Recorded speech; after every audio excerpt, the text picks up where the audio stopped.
Change ma vie vous accompagne tout l'été. Chaque semaine, je vous invite à découvrir ou à redécouvrir un épisode coup de cœur de l'été. Un épisode que vous avez particulièrement aimé et qui résonne avec l'énergie de cette saison quand on a envie de ralentir et de se retrouver. J'ajoute que je vous réserve une belle surprise, c'est que pour chacun de ces épisodes de l'été, on vous donne accès gratuitement au guide d'application de l'épisode. Le guide d'application, c'est une ressource précieuse qui est normalement réservée aux clientes du programme de coaching Change ma vie et qui permet de mettre en pratique concrètement les enseignements de chaque épisode. Donc pour cet été, on vous donne accès à ces ressources-là gratuitement. C'est notre façon de vous dire merci pour votre écoute, pour votre fidélité et de rester à vos côtés pendant tout l'été. Donc pour télécharger gratuitement votre guide d'application pour cet épisode, je vous renvoie au lien qui est dans la description de cette vidéo. Le thème de cet épisode, c'est la différence entre l'anticipation et la suranticipation. Et ce sujet sur lequel on va se concentrer aujourd'hui, c'est un facteur très important dans la gestion de votre énergie physique et de votre énergie émotionnelle. En fait, c'est quelque chose que je vous explique régulièrement, c'est que toutes les notions, enfin la plupart des notions, sont sur un axe. C'est-à-dire que quand on parle d'anticipation, en fait, l'anticipation, c'est ni bien ni mal en soi. C'est-à-dire qu'il y a un extrême de l'anticipation qui consiste à avoir zéro anticipation, c'est-à-dire je mène mes journées au jour le jour, voire minute par minute, et je m'occupe toujours de ce qui est juste devant moi, voilà, ce qu'il faut que je fasse là maintenant, ce qui est juste, voilà, les tâches, les trucs qui viennent à moi aujourd'hui, et je ne pense absolument pas ni à demain, ni à la semaine prochaine, ni à l'année prochaine. Voilà, je suis dans le niveau zéro de l'anticipation. Donc ça, c'est un extrême de l'anticipation. Il y a des personnes pour qui ce mode de fonctionnement marche très bien. En fait, ils prennent tous les jours ce qui vient. Ces gens-là, vraisemblablement, n'ont pas d'enfants scolarisés, probablement un très faible niveau de responsabilité, etc.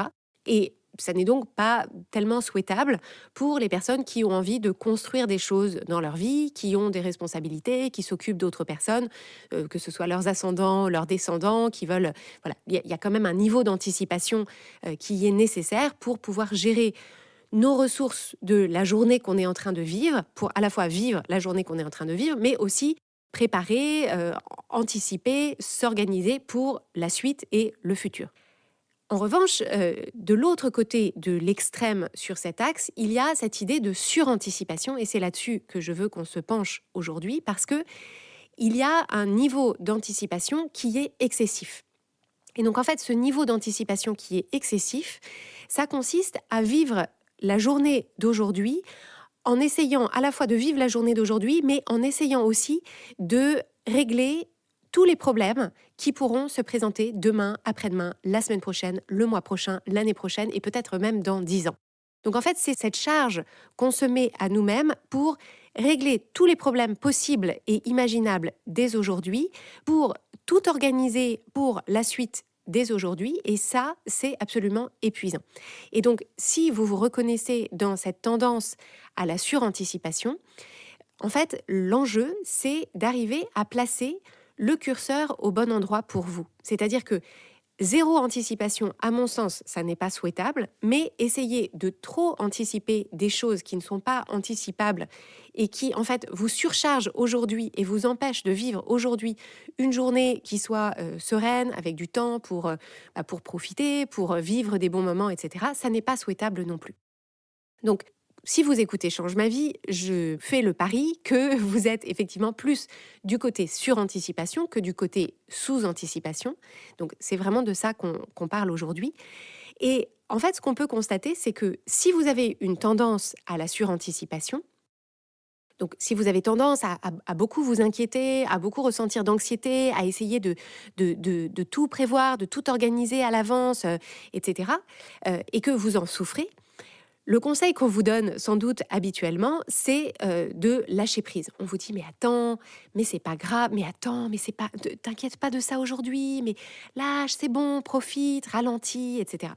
Mais en fait, vous le savez comme moi, ce conseil de lâcher prise n'engage que celui qui le donne. C'est assez horripilant d'ailleurs. J'ai fait 3 épisodes sur le lâcher prise en 3 leçons dans lesquelles je vous dis à quel point ce conseil de lâcher prise, en fait, je trouve que voilà, en fait, d'accord, c'est bien gentil, mais en fait, si je ne lâche pas prise déjà, c'est parce que je n'y arrive pas. Donc en fait, c'est comme de dire à quelqu'un qui s'énerve de pas s'énerver, ça ne sert à rien. Parce qu'en fait, la raison pour laquelle ça ne sert à rien, c'est que ce phénomène de suranticipation, en fait, c'est pas quand on a tendance à suranticiper, c'est pas qu'on aime suranticiper, c'est pas qu'on apprécie l'inquiétude et l'anxiété et la charge mentale que ça crée pour nous, c'est évidemment pas ça.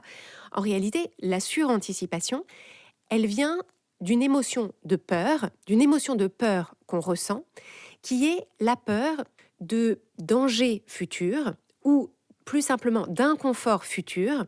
En fait, on est aujourd'hui dans une certaine situation et notre cerveau est en train de scanner notre futur, donc les journées, les mois, les années qui viennent, et nous alerte sur des choses qui pourraient se passer. Et en fait, comme il nous alerte sur ces choses qui pourraient se passer, on ressent la peur maintenant parce que notre cerveau est très fort pour nous présenter des images très vivantes de ce qui pourrait se passer dans le futur. Donc des choses qui seraient des dangers ou en tout cas des situations inconfortables qu'on perçoit comme... Enfin, notre cerveau perçoit l'inconfort futur comme une forme de danger futur. Il a du mal à avoir... Il n'a pas beaucoup le sens de la proportion. Et donc, on anticipe des dangers futurs ou des inconforts futurs. Et en fait, comme on ressent cette peur à cette idée, en fait, on cherche à se protéger aujourd'hui de dangers ou d'inconforts futurs. Et c'est ça qui fait qu'en fait, on prend à notre charge d'aujourd'hui la charge d'organiser ou de résoudre des situations futures parce qu'on pense que si on arrivait à s'organiser ou à résoudre le problème aujourd'hui, alors ce danger futur ou cet inconfort futur n'arriverait pas et donc on ne ressentirait plus la peur et donc on pourrait enfin souffler. Donc, je ne sais pas si vous voyez un petit peu ce mécanisme, mais c'est vraiment très important de comprendre que cette suranticipation, elle est basée sur la peur et que donc quand quelqu'un nous dit lâche prise, c'est comme si quelqu'un nous disait oui, demain tu vas te prendre ou demain tu vas avoir un accident de voiture, mais ne t'en inquiète pas. Voilà, non, en fait, si notre cerveau sait que demain il va se passer un truc grave, notre cerveau ne nous laissera pas lâcher prise. En fait, il faut vraiment prendre ça en compte parce que la réponse doit être une réponse à cette peur du danger futur ou cette peur de l'inconfort futur. Parce que, en fait, ce que ça crée pour nous quand on est dans cette suranticipation, c'est que, en fait, et donc vous allez, en m'entendant décrire ces cas de figure, vous allez voir lesquels vous concernent le plus, c'est que, en fait, ce qu'on fait, c'est que du coup, on essaye de tout gérer en même temps dès aujourd'hui. En fait, par exemple, si je sais que pour le reste du mois de septembre et peut-être jusqu'aux vacances de la Toussaint, je vais avoir un emploi du temps assez chargé. Donc, admettons, je me dis, voilà, les 3 semaines qui viennent, ça va être quand même très chargé. Donc, je sais que j'ai ces semaines chargées, je sais les projets qu'il va falloir que je mène, etc. Enfin, je sais toutes les choses qu'il va falloir que je fasse sur les 3 prochaines semaines. Et je me dis, en fait, ça va être beaucoup de travail. Je ne sais pas si je vais arriver à tout faire, je ne sais pas si je vais arriver à tout faire bien. Et donc, en fait, ça me crée une sorte d'inconfort. J'anticipe l'inconfort des 3 semaines qui viennent.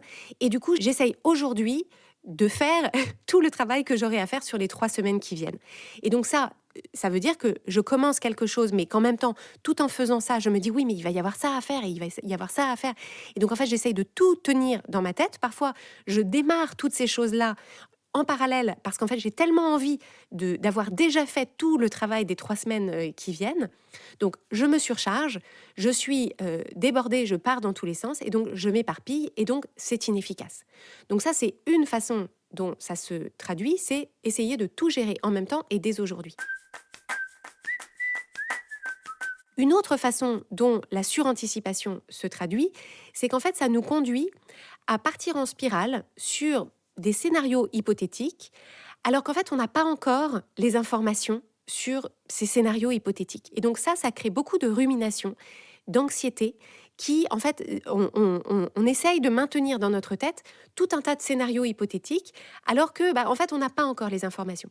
Donc, ça peut être, par exemple, alors c'est une situation qui me concerne actuellement, c'est que il y a un dégât des eaux dans les caves de mon immeuble, mais c'est dans la cave de quelqu'un qui n'habite pas, enfin qui vit à un autre endroit en France, et donc on ne peut pas accéder à sa cave. Et donc en fait, j'ai tous ces scénarios hypothétiques qui se déroulent dans ma tête, où il y a le scénario dans lequel on arrive à récupérer la clé de sa cave, le scénario dans lequel on n'arrive pas à récupérer les clés de sa cave, et donc à ce moment-là, il faudrait trouver quelqu'un pour enfoncer la porte, si lui, il veut pas, voilà. Est-ce qu'on a le droit? Est-ce qu'on n'a pas le droit? Est-ce que c'est la même personne qui vient réparer le dégât des eaux qui peut forcer la porte? Est-ce que c'est l'assurance qui prend, etc. Donc, il y a tout un tas d'informations que je n'ai pas encore parce qu'on n'a pas encore communiqué, on n'a pas encore réussi à joindre le voisin, etc. Il faut qu'on trouve un technicien, il faut que j'arrive, etc. Et si le technicien passe sur des horaires de bureau et que je suis pas là pour l'accueillir, etc. Donc, vous voyez que tout ça, il y a comme un espèce d'arbre de scénario autour de ce dégât des eaux dans les caves, et qu'en fait, si j'essaye aujourd'hui de résoudre tous ces scénarios hypothétiques, en fait, tout ça, ça me crée beaucoup de rumination et d'anxiété. Et en plus, ce qui peut arriver en résultat de ces ruminations et de ces anxiétés, c'est que on peut en venir à se préparer pour des scénarios hypothétiques qui finalement n'arriveront pas. Donc ça, l'exemple que je peux vous donner, c'est imaginons que j'ai un déplacement professionnel, mais en fait, c'est pas encore sûr. Je sais pas encore, est-ce qu'il va falloir que j'y aille? Est-ce qu'il va pas falloir que j'y aille? Est-ce qu'il faudra que je dorme sur place? Est-ce qu'il faudra pas que je dorme sur place? Si je dors sur place, il va falloir que je m'organise pour, voilà, qui ira chercher mes enfants? Est-ce qu'il y a un complément de garde à trouver, etc. Mais c'est pas encore sûr. Et donc, cette suranticipation pourrait me conduire à passer des coups de fil à la babysitter, à ma belle-mère, etc., pour voir, etc., est-ce que tu serais disponible? Mais en fait, ce scénario hypothétique, si ça se trouve, je ne vais même pas le faire, ce déplacement. Et donc, ce serait un travail et des efforts inutiles de m'organiser maintenant pour un truc qui peut-être ne se passera pas. Donc, vous voyez un petit peu toute cette... Et donc, vous sentez sans doute en m'entendant le niveau de charge, le niveau de dépense d'énergie physique et d'énergie émotionnelle que ça vous coûte. Néanmoins, il y a, dans tous ces scénarios, il y a quand même un certain degré d'anticipation à faire parce que si j'ai 3 semaines chargées, c'est bien d'anticiper, c'est-à-dire de me dire qu'est-ce qu'il faut que je fasse aujourd'hui, qu'est-ce qu'il faut que je lance. Si par exemple il faut que je prenne contact avec quelqu'un, qu'il va falloir que je trouve un rendez-vous dans son agenda, etc., c'est bien de m'en occuper maintenant. S'il y a le dégât des eaux dans mes caves, c'est bien de m'occuper maintenant, de réunir les informations dont j'aurai besoin, etc. Donc vous voyez qu'il y a quand même un bon niveau d'anticipation. Et donc la question devient, comment est-ce que je fais la différence entre la juste anticipation, qui est nécessaire et qui va effectivement me préparer à vivre les journées ou les semaines qui viennent de la façon la plus sereine possible, versus la suranticipation, qui est cette espèce d'agitation qui me coûte beaucoup en énergie. Et en fait, la différence que je veux vous inviter à faire, c'est que cette différence, elle réside dans le carburant émotionnel qu'on met dans toutes, à la fois ses réflexions et ses actions. En fait, ça dépend du carburant émotionnel qu'on y met, c'est-à-dire que la juste anticipation, le carburant émotionnel que je vais mettre dedans, ça va être une forme de calme, de clarté, de mobilisation, de détermination. C'est en fait, quand je suis dans l'anticipation, je me sens responsable de la conduite et de l'organisation de ma vie, donc ça c'est bien. J'ai réfléchi en amont à qu'est-ce qui est nécessaire, qu'est-ce qui ne l'est pas, mais pour ça il faut que je me sente calme, que j'ai apaisé mon système nerveux et que je ne sois pas dans la peur et la réactivité, versus la suranticipation qui est effectivement mue par un carburant émotionnel de peur, d'urgence, de stress ou d'anxiété. Et en fait, ce carburant émotionnel, il dépend des pensées que j'ai sur moi-même et sur mon futur.